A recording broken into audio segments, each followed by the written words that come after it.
Miarabantsika rehetra dia faly mifanonona fiadanana amintsika foana.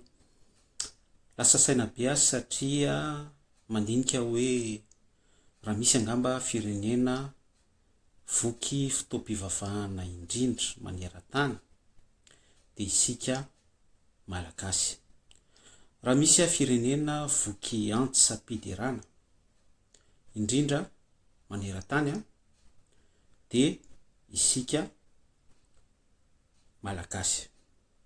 Amin'izao vanim-potoana ifampizarako aminao zao dia manakoako hatraty Eropa ny antsam-piderana miendrika hoe manakora. Ilazana amintsika fa hoe mihinana rasio foana zany ny malagasy ara-panahy.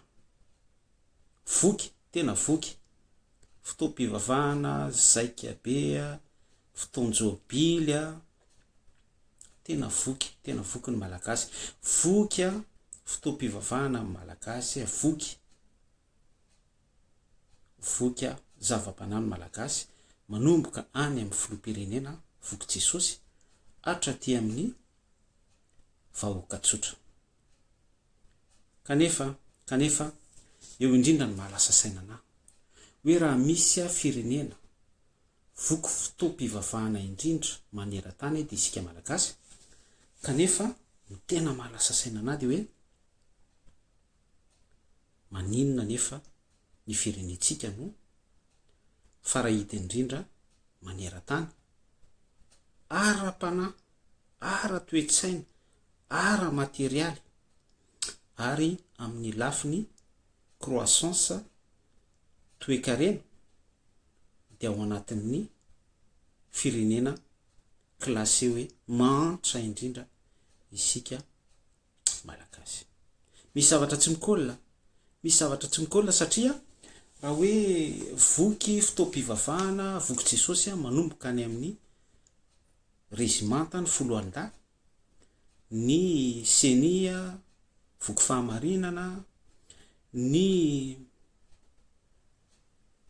mpiasan'ny fokotany voky fitiavana ny lehibe indrindra, isika vahoaka malagasy voky antsam-piderana, voky fotoam-pivavahana sy ny sisa rehetra dia hoe maninona zany ary isika no ohatran'izao. Nareo hoe tsy lasa saina fa za tena lasa saina be mihitsy, ary tena hoe valalanina mihitsy mandinika an'izany zavatra tsy mikôlina izany. Tena hoe lasa saina hoe inona ary ny mahatonga an'izany. Ny antony mahatonga an'izany dia Galatiana 4:9-7. Galatiana 4:9-7. Andriamanitra tsy azo vazivaziana fa izay afafin'ny olona ihany no jinjaina. Matoa zany ny firenentsika ohatr'izao ninona rasio ho antsika eo amin'ny anaran'i Jesosy.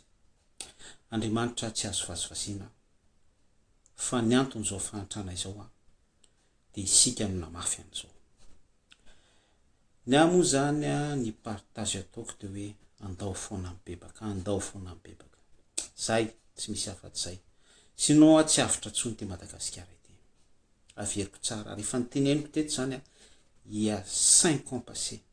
Tsy avitra tsony ity Madagasikara ity. Andao mibebaka. Zay tsy manakivy amin'ny teny an'izany. Raso.